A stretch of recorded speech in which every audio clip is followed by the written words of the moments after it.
Muy buenas noches, bienvenidos a una nueva edición de este programa, Pedro Beltrán Informa.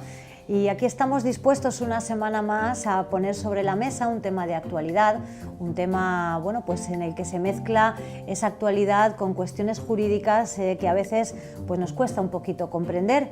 Hoy, con la ayuda de Pedro Beltrán, trataremos de arrojar luz sobre pues todo lo que tiene que ver en torno a los impuestos, nuevas medidas propuestas por el Gobierno y también procesos que hay en este momento en marcha. Comenzamos ya, lo hacemos como siempre con Pedro Beltrán, presidente de la Asociación Europea de Abogados. Pedro, ¿qué tal? ¿Cómo Muy bien, estás? buenas noches y gracias por venir a nuestro despacho. Gracias. Gracias a ti, como siempre, por abrirnos las puertas de tu casa y sobre todo por ilustrarnos siempre también, como lo haces, sobre cuestiones que a veces nos cuesta un poquito entender a los que somos profanos en la materia. Hoy vamos a hablar de impuestos, un tema que se ha vuelto a poner de actualidad. Siempre cuando escuchamos la palabra impuestos en boca de quienes nos gobiernan nos echamos un poco a temblar, porque o bien nos informan de que los van a subir, o bien pues tratan de utilizar una hipotética bajada que a veces no es tal con fines electoralistas, pero es una realidad que no se produce casi en ninguna ocasión, en muy pocas ocasiones, una bajada de impuestos considerable que se pueda notar realmente en el bolsillo del contribuyente.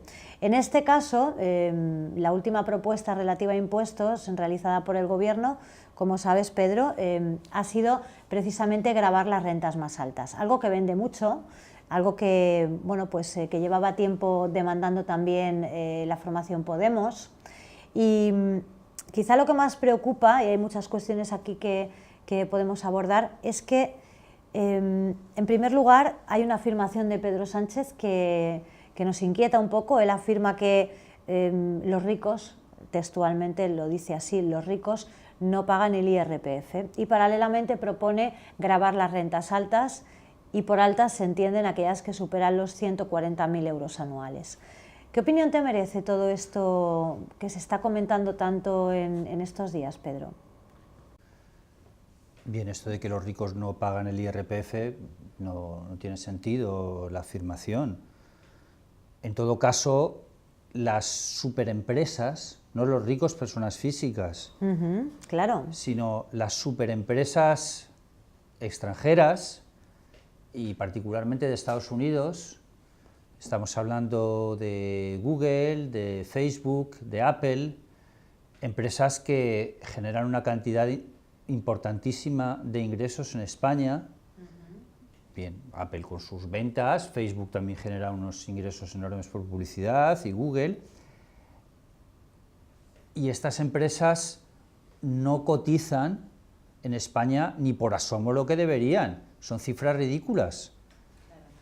Alguna vez en Facebook he promocionado alguna publicación jurídica,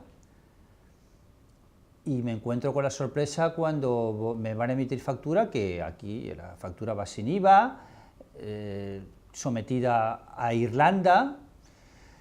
Son empresas que tributan en Irlanda mayoritariamente porque el impuesto de sociedades allí es muchísimo más bajo, y eso sí que está generando una cantidad de fraude inmenso. Creo que es ahí donde se podría y debería poner mucho más el acento, en esto y en eliminar completamente los paraísos fiscales, que es otra anomalía extraordinaria, que se comenta, pero no se toman medidas realmente eficaces. Se ha conseguido acabar con Suiza, que era un paraíso fiscal, y ya no lo es. Liechtenstein, que es un pequeño país cercano a Suiza, que tiene también el franco suizo como moneda, y que eran focos de fraude porque además las cuentas corrientes venían en números, ni siquiera a nombre de las personas. Y esto ya, pero bueno, da igual, estos no están, pero hay otros. Están Panamá y muchísimas islas, estos países pequeñitos de 20.000 habitantes, que se convierten en focos de fraude fiscal total. Hay un país curioso, se llama Tuvalu, que tiene el prefijo TV en Internet. Hay algunos países pequeños que se especializan en fraude fiscal. No es que Tuvalu sea el caso más destacado en absoluto, pero sí esta cuestión que hay bastantes países en el mundo más pequeños que la ciudad de Alicante en cuanto a población, sí, y que sirven de refugio a empresas donde resulta que hay más empresas que ciudadanos. Y eso es lo que se debería realmente luchar. Los ricos sí que pagan el IRPF, porque además algo en lo que se ha centrado mucho la inspección en estos últimos años ha sido, conocido sobre todo por el caso de Cristiano Ronaldo, también Maxim Huerta, el ministro que dimitió a los 3 días, mucha gente utiliza sociedades en lugar de tributar como persona física. ¿Por qué? Pues porque es más barato, porque el impuesto que tiene que pagar una sociedad es más barato que el que tributa una persona física. Por eso quizás diga Pedro Sánchez que los ricos no pagan IRPF. Y se refería también Pedro Sánchez a las famosas SICAV, que son sociedades, grupos de gente de un nivel económico muy importante que también tiene una tributación particularmente baja. Pero es que luego cualquier dinero que tú quieras extraer de ahí, de esa SICAV, o de esa sociedad de responsabilidad limitada que has formado para no pagar el IRPF, en definitiva, pues vas a tener que tributar por el IRPF. ¿Y qué es lo que ha hecho Hacienda en muchas campañas de inspección, en muchas campañas e inspecciones concretas, como acabamos de mencionar de Cristiano Ronaldo?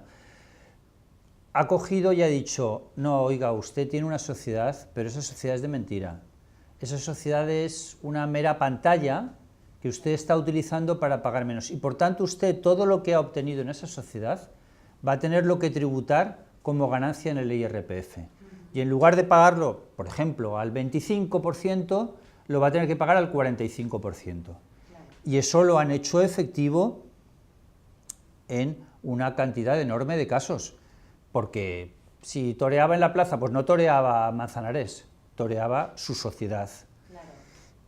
Pero luego, primero que cuando se saca el dinero de esa sociedad para llevarlo a tu renta o a tus ingresos, tendrías que tributar como IRPF, pero como mucha gente no lo hacía y lo que hacía es utilizar la sociedad pues para todos los efectos, pues efectos personales, la tarjeta de crédito de la SL, servía para comprar en el supermercado o en el Corte Inglés o lo que sea, sí, pues Hacienda ha entrado ahí a saco y ha hecho una campaña de inspección muy fuerte, con lo cual realmente las sociedades medias o pequeñas, y incluidas las de los ricos, como dice Pedro Sánchez, pues han tenido que tributar al final por IRPF.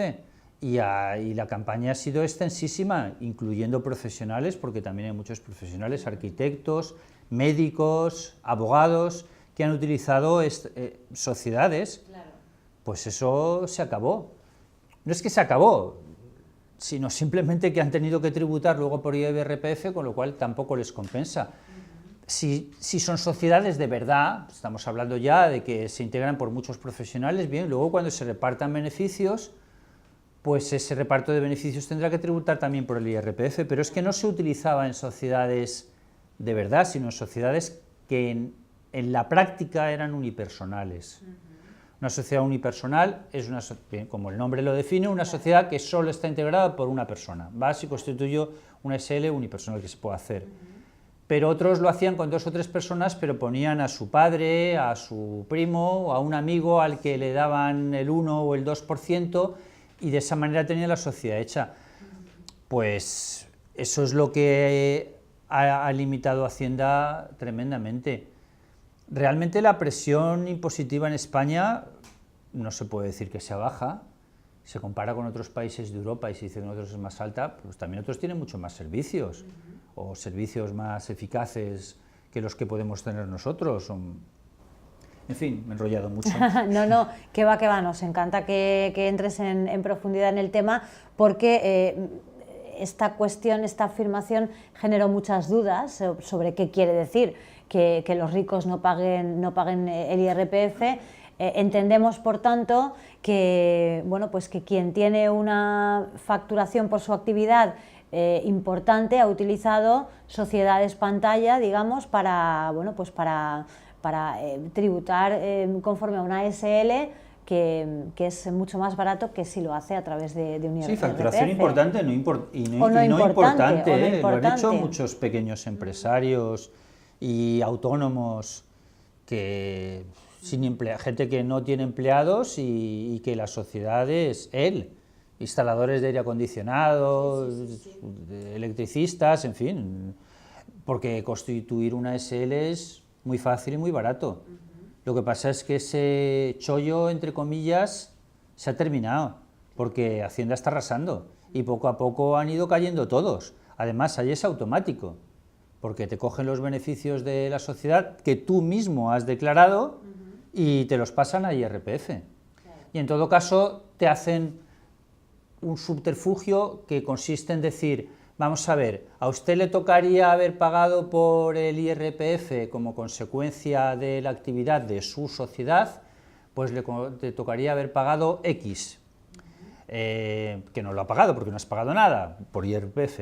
Sin embargo, ha pagado por el impuesto de sociedades. Bien, pues ahora le toca pagar por IRPF. Págamelo todo lo que le correspondería por IRPF y luego yo le devolveré a la sociedad lo que tuvo que pagar la sociedad o lo que ya ha pagado como impuesto. Lo que tuvo que pagar, no, lo que pagó como impuesto de sociedades. Si a usted le toca pagar por IRPF 100.000, por ejemplo, de los últimos 4 ejercicios que son los sometidos a inspección, pues usted me paga 100.000 y luego yo le voy a devolver los 40.000 que pagó. Primero me paga los 100.000 y luego yo le devolveré a la sociedad esos 40.000 que pagó por un impuesto, porque claro, si no sería doble imposición. Si no estarías tributando, por un lado, por la sociedad que ha pagado un impuesto por sus beneficios y por otro lado estarías tributando por la persona física que en realidad es la que lleva la sociedad. Un caso también que se está repitiendo, bueno, pues bastante a menudo es, como comentabas, tributar en otros países, empresas que tienen, digamos, su sede en otros países, aunque su actividad se desarrolla aquí. Sí, que tienen su sede en otros países. O su sede principal. Sí, su sede principal o su sede accesoria. Como comentabas. Sí, en países pequeños o en el caso de Europa, en Irlanda, que se ha sabido mover con mucha habilidad por su cercanía a Estados Unidos y la afinidad que existe entre Irlanda y Estados Unidos, han puesto impuestos muy bajos de sociedades, al 12%, y han sabido atraerse a las grandes tecnológicas de Estados Unidos para todo lo que facturan en la Unión Europea. Sí, es un caso clarísimo y ahí realmente sí que debería centrarse más la inspección. No digo que esté mal en lo que han hecho de las sociedades, me parece muy lógico, pero sí que debería centrarse más la inspección para que estas empresas paguen por los beneficios que generan en España, porque son dinero que estamos tributando los españoles. Las rentas del trabajo en España están muy penalizadas porque, claro, al trabajador le tienen súper controlado. La empresa te retiene. Ahí cuando te dice la gente, no, yo gano 1.000 al mes. Bueno, 1.000 al mes, vamos a ver, 1.000 igual es lo que te pagan, pero en realidad tú ganas más porque el sueldo es más alto. Lo que pasa es que la empresa te retiene una cantidad a cuenta de los impuestos y luego la tiene que ingresar al pasado el trimestre. Hay una declaración trimestral de retenciones donde la empresa paga las cantidades que ha retenido a los trabajadores y eso realmente sí que es obligatorio hacerlo. Bueno, todo es obligatorio, pero es que no pagar esas cantidades sería delito de apropiación indebida que podría llevar aparejado incluso la prisión, porque te estás quedando con un dinero que no es tuyo, te estás quedando con un dinero que es dinero de los trabajadores. Claro. Si a ti te pagan un IVA y tú luego ese IVA no lo ingresas en Hacienda, como el IVA es un impuesto más complejo, en donde requiere unas sumas y unas restas, el IVA soportado, el IVA devengado, yo he pagado estas facturas con IVA, a la vez he recibido estas facturas que tenían IVA. Sí. Bien, si tú no ingresas el IVA, no pasa nada, bueno, pasa nada entre comillas, claro que pasa porque te van a hacer una inspección y vas a tener que pagar finalmente, si te cogen. porque es un impuesto mucho más complejo de controlar el IVA. Pero en la retención de IRPF es algo automático, porque tú estás reteniendo a los trabajadores y les estás reteniendo el dinero y es un sencillo cálculo matemático, aparte que ahí hay un cruce de datos. Hacienda funciona mucho hoy con los ordenadores, con las alarmas que le dan los ordenadores. Sí, sí, sí. Las cartas que recibimos son cartas hechas por el ordenador. Claro. Y Hacienda cruza datos de unos y de otros y a partir de ahí, en el caso de los trabajadores, es súper detectable, porque controla lo que declara uno con las retenciones que se han producido y verifica si tiene un instrumento muy eficaz ahí en la declaración de operaciones con terceros, que es la declaración que se tiene que presentar sobre las operaciones de mayor nivel económico realizadas con otras personas. Pues te cruzan el dato y dicen, bueno, usted declara que tal empresa le ha pagado tanto, sin embargo la empresa declara que le ha pagado más, ya está, ya te han pillado. Claro. Porque automáticamente salta la alarma en el ordenador y ya tienes una citación para inspección. Claro. En fin, es complejo, es para pensárselo esto de, bueno, pues quizá es un país en el que la Hacienda funciona muy bien, ¿no, Pedro? Pienso que ha mejorado mucho. Ha Hacienda, mejorado, sí, ¿verdad? Ha mejorado mucho. Aún así, seguimos teniendo mucha economía sumergida. Sí, pero eso no depende tanto de Hacienda y no es tan fácil, eso será cuestión de otro tipo de controles o una policía fiscal, en fin, eso es más complicado de detectar. Es curioso, pero es más complicado detectar al que no declara nada que al que declara algo. ¿Es más difícil? Claro, al que no declara nada. No declara nada que claro, al que declara algo. Sí, porque el que no declara nada y está totalmente escondido, por así decir, y no presenta ningún tipo, no tiene ni identificación fiscal, no tiene CIF. Claro, sin embargo, el que declara ya entra en una rueda, que es más... Ahora, de todas maneras, ahora hay muchísimos más controles que había. Está prohibido, por ejemplo, pagar en metálico más de 1.500 euros. Y bueno, la gente se saltará la prohibición, bueno, relativamente. Tú vas a un banco con un billete de 500 euros y te piden el DNI y te notifican, cada vez notifican más Hacienda las transacciones de todo tipo. Las entidades bancarias llevan una política antiblanqueo muy clara y cualquier empresa que tengan te exigen declaración de actividad, presentación de declaraciones de impuestos. Sí, los controles han aumentado mucho. No tanto por dotar de más medios personales, que son excelentes los medios personales que tienen en cualquier caso, pero sobre todo por los medios técnicos, porque los ordenadores cada vez se perfeccionan más. No tiene comparación posible con lo que era hace 20 años. ¿Cómo se puede comparar un ordenador de hace 20 años con un ordenador actual y las prestaciones que puede tener Hacienda en cuanto a rapidez, control de datos? Y por eso, al estar todo muchísimo más informatizado y mucho más controlado, sí, la inspección funciona. Con lo cual yo aconsejo a la gente que no esté declarando que declare, que lleve cuidado, porque luego los palos son muy grandes, porque te pueden causar un verdadero disgusto personal, en el sentido de que las cantidades, cuando entramos ya en sanción, recargos, porque eso es una máquina que va subiendo automáticamente, parece que hace clic, 20% más, clic, 20% más, y bien, y hay que ser muy cuidadosos, y sobre todo, bueno, los que tengan que ser en la mayoría cuentas corrientes, porque la cuenta corriente te la quitan en un segundo, eso es visto y no visto. Llega una orden de Hacienda y automáticamente está bloqueado y ya te han eliminado el saldo, y luego discute, pero por lo pronto no llevamos el dinero. Sí, sí.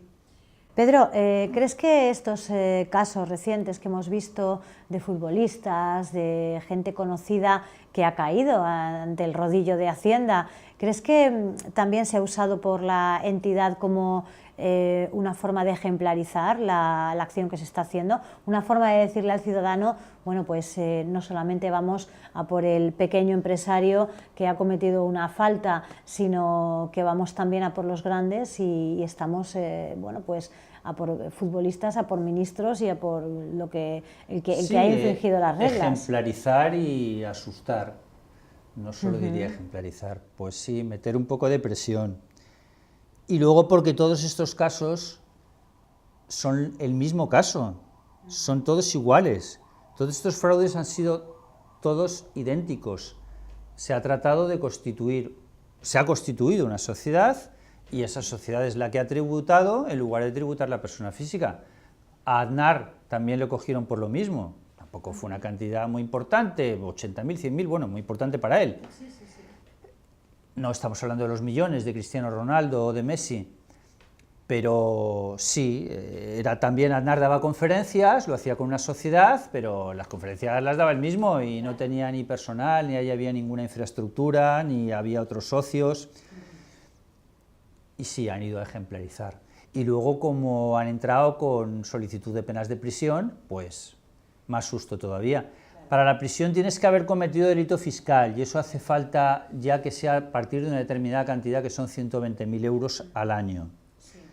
Si tú no declaras, pero estás en menos de 120.000, lo que no has declarado, pues tendrás una inspección, tendrás unas sanciones, pero no vas a tener un procedimiento penal contra ti. Si las cantidades son más altas que esa, en cómputo anual, pues puedes cometer uno o varios delitos fiscales, porque normalmente habrás cometido varios, en el sentido de que el fraude lo habrás hecho en más de un ejercicio, en más de un año. Claro. Y por tanto, pues sí que tienes ahí un riesgo de poder ingresar en prisión o de que te aprieten todavía más, claro. Otra de las novedades quizá que se han dado en este campo es la responsabilidad de los asesores. Sí. Cosa que antes no se planteaba, pero ahora ya los asesores tienen también cierta responsabilidad, porque se entiende que a veces bueno, pues el propio cliente no tiene formación o la formación necesaria como para saber o controlar de forma fehaciente que su asesor está haciendo las cosas bien, ¿no? Sí, pero no sé si eso es justo. Si el asesor se ha equivocado, sí, pero si el asesor se ha limitado a hacer lo que le ha dicho el cliente o ha informado al cliente de la existencia por informar, simplemente, mire, puede usted constituir una sociedad y pagar a menos impuestos. ¿Eso es delictivo por parte del asesor? No lo sé, es poco opinable, ¿eh? Porque simplemente que tú estés asistiendo a alguien que te dice, mire, yo lo que quiero es defraudar. Bien, vale, quiero pagar lo menos posible a Hacienda, y el otro que le da unas pautas en virtud de sus conocimientos, de determinados trucos que puede hacer. ¿Eso es delictivo también? No sé. Sí, esos trucos o esas trampas implican o digamos culminan con la comisión de un delito, pues a lo mejor un poquito de incitación sí que hay, ¿no? Pedro. Sí, te vas a llevar por delante a una inmensa mayoría de los asesores fiscales si en cada caso lo aplicas así. Vamos a ver, si cada persona que ha defraudado a Hacienda también es culpa del asesor fiscal, y tiene un asesor fiscal y el asesor es el que ha presentado las declaraciones, y el fraude es conocido por el asesor, porque puede ser, bueno, si el fraude, yo le digo a mi asesor que he ganado 500.000 y en realidad he ganado 2 millones, pero yo le he dicho que he ganado 500.000, bueno, bien, el asesor no tendrá ninguna culpa, pero en todos los demás casos, bien, es opinable. Es discutible, sí. Muy bien, pues hoy ya no tenemos más tiempo de opinar ni de discutir, Pedro, pero la próxima semana seguimos, si te parece, hablando de temas de actualidad y temas jurídicos, y últimamente la actualidad y lo jurídico se entremezclan quizá demasiado a menudo, más de lo que nos gustaría. Así que continuaremos, Pedro. Pues muchas gracias y hasta pronto. Gracias. Nos vamos, la próxima semana seguiremos tratando temas, poniendo temas sobre la mesa que pensemos que son del interés de todos ustedes. Hasta pronto.